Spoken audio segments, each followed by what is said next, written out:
Olá, e aí? Tudo bem por aí? Espero sinceramente que sim. O vídeo de hoje vai ser uma espécie de tag literária. É, eu vi um vídeo de um booktuber de língua inglesa. Ele pode ser tanto estadunidense como ele pode ter nascido na Inglaterra, quanto pode ser inglês, né? Eu não entendo qual é a palavra mesmo? Sotaque. Eu não entendo de sotaque. Eu sei que tem a diferença de sotaque, mas isso pouco importa. O que importa é que eu vi. E neste vídeo deste rapaz, nós tínhamos que escolher 5 livros que nós salvaríamos da nossa estante num provável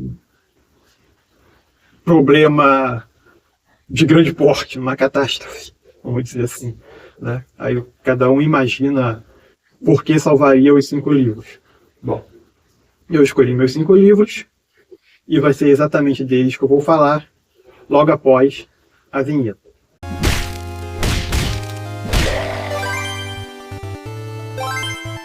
Subir de nível! Bom, vamos lá. O primeiro livro da minha lista, que está meio bagunçada, é este aqui. Não tem nada na capa. A edição é bem antiga, mas é de um autor que eu amo de paixão, que é de Mika Waltari, O Renegado. Ele foi traduzido por José Geraldo Vieira, é uma segunda edição, saiu por uma editora chamada Mérito, que eu não sei ainda se existe. O título original em finlandês é Mikael Hakim e o título em inglês é The Sultan's Renegade. Nós vamos acompanhar aqui a história do senhor de Carvajal, Miguel de Carvajal. Ele está deixando a Europa, ele e o irmão dele, está saindo da Europa por questões pessoais. Neste navio, nesta viagem, ele vai encontrar as 2 distintas damas da corte de Mantua, que é a Roxana e a sua predecessora. Nesta jornada, o navio no qual ele está vai ser atacado por piratas muçulmanos e, para salvar a própria vida, ele vai se converter de certa, entre aspas, né? Porque ele vai precisar passar por um aprendizado. Então ele vai se converter, entre aspas, ao muçulmanismo ou islamismo, eu não sei qual seria a palavra certa para se usar nesse caso. Então ele vai se tornar muçulmano. E é aí que começa então toda a peregrinação do nosso senhor Miguel de Carvajal pelo Oriente Médio. Esse livro se passa ali na época de Cristiano II.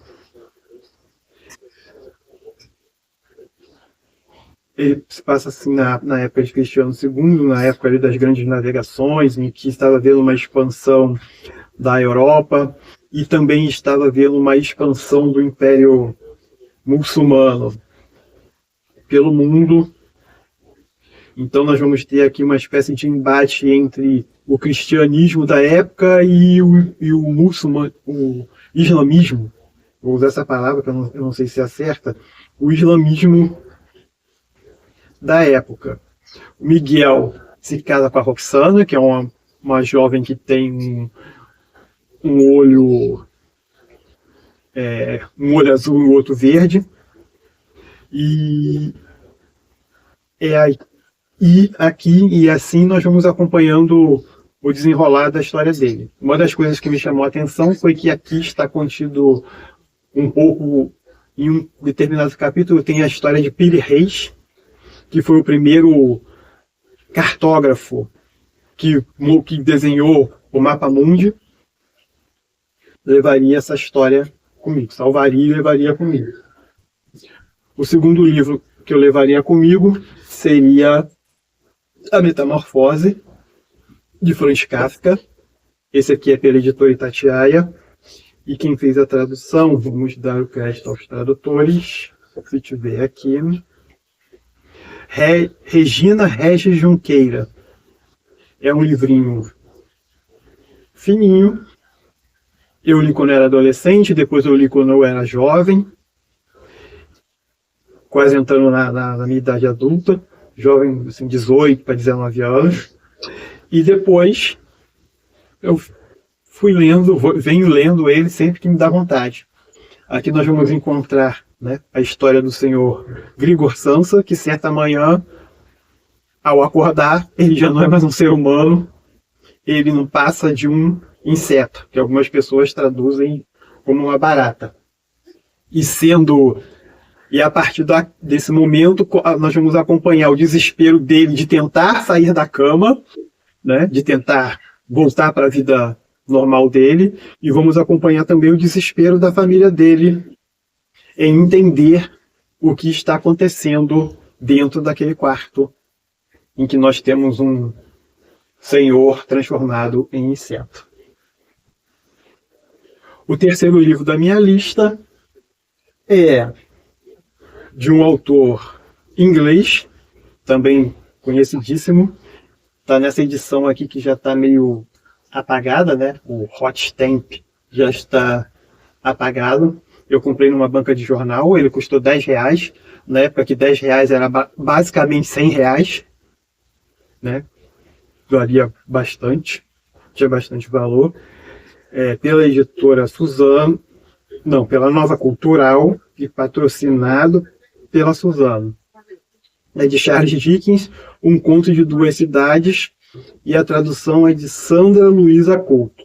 Por que eu levaria esse livro comigo? Porque este livro traz no seu primeiro parágrafo uma descrição atemporal da condição humana. Tá aqui, ó. Aquele era o melhor dos tempos. Aquele foi o melhor dos tempos, foi o pior dos tempos. Aquela foi a idade da sabedoria, foi a idade da insensatez. Foi a época da crença, foi a época da descrença. Foi a estação da luz, a estação das trevas. A primavera da esperança, o inverno do desespero.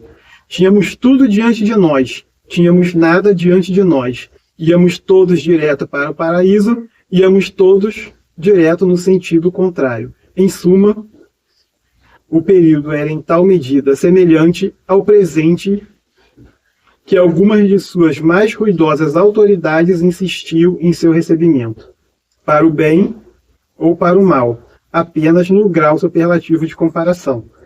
Só essa introdução já vai levar o livro, salvar este livro num possível momento crítico da vida pessoal de cada um.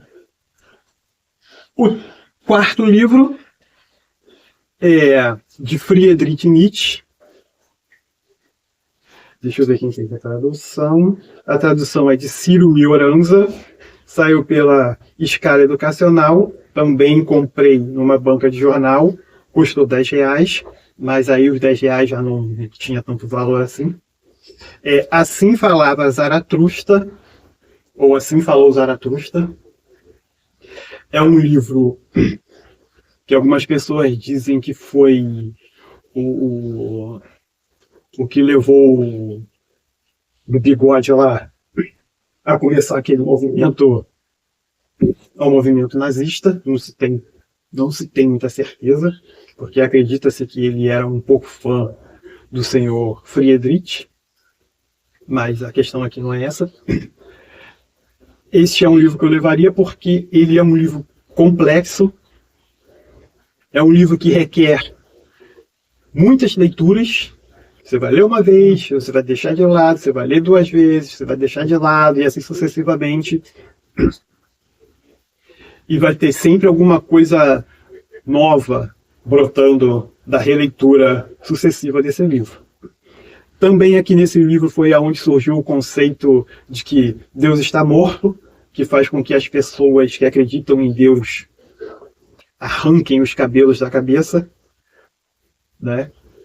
É porque a pessoa só leu superficialmente o texto, não procurou entender a questão que estava sendo tratada aqui, a questão moral, porque o senhor Friedrich, ele tinha pais, o pai dele era pastor, se eu não me engano era pastor presbiteriano, ele também era presbiteriano, ele foi por um tempo presbiteriano, e que ele estava questionando a morte de Deus, não é a morte do Deus Supremo, criador de todas as coisas, mas é a morte do Deus, de acordo aquele Deus que o homem criou, né? Que o homem criou na mente dele. E essa é a ideia, não é a morte do Deus Todo-Poderoso, mas é a morte do Deus idealizado pela humanidade, né? Deus deixou de ser uma entidade libertadora e passou a ser uma entidade repressora, uma entidade castigadora, uma entidade castradora, e é mais ou menos nesse sentido que está sendo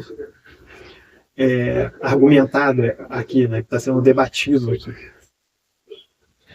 E o outro livro que eu levaria comigo nessa provável viagem inesperada, vamos dizer assim, é este aqui, que é um calhamação.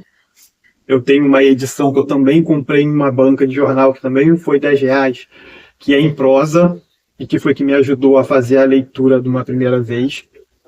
Aí depois eu comprei essa versão aqui, essa edição versificada, mais elaborada, que saiu pela Martin Claret, cujo tradutor é J.P. Xavier Pinheiro, com a revisão técnica e o prefácio e notas de Heloísa Abreu de Lima, pela Martin Claret, que é a Divina Comédia, que foi o meu primeiro grande clássico da literatura mundial a ser lido, na outra versão que eu já mencionei.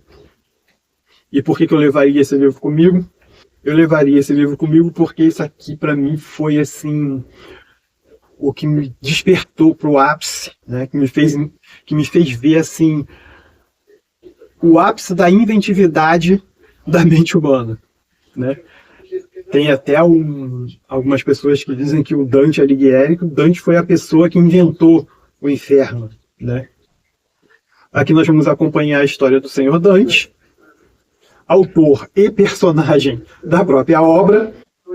Ele vai atravessar, junto com o poeta Virgílio, o inferno, o purgatório e o paraíso. No paraíso ele já não é mais acompanhado por Virgílio, ele é acompanhado por Beatriz, se não me engano. Nessa viagem inóspita, insólita, nessa viagem psicodélica, essa viagem espiritual, Dante vai se encontrar com pessoas do tempo dele, né, que também é uma espécie de literatura crítica, né, política, uma literatura política, crítica política do tempo dele. Ele vai se encontrar com pessoas do próprio tempo, ele vai se encontrar com figuras mitológicas que controlam, que são responsáveis pelo controle ali do inferno e do purgatório e do céu. Seriam então esses 5 livros que eu levaria nessa provável viagem extrema. Mas você, se você tivesse que salvar da sua estante num momento extremo da existência da humanidade 5 livros, quais seriam os 5 livros que você certamente levaria com você para se juntar aos 5 livros das outras pessoas? Vamos dizer que nós vamos... Esses cinco livros serão os livros que vão formar uma nova biblioteca. Quais seriam esses livros que você levaria com você? Eu não mencionei a Bíblia, nem o Novo Testamento, nem um livro de caráter religioso, porque vamos imaginar que eles se salvam por si próprios. Mas essa é a minha humilde contribuição para essa tag. Se você gostar desse vídeo, você pode curtir, você pode compartilhar se quiser. Ainda continuo sendo adepto do compartilhe se você tiver alguém para quem compartilhar. Responda a tag com um vídeo ou escreva aí nos comentários quais seriam os 5 livros que você salvaria. Se quiser deixar o porquê também, vai ser bem-vindo. Tentarei responder a todos. Obrigado por ter assistido até o final. Até o próximo vídeo. Fui!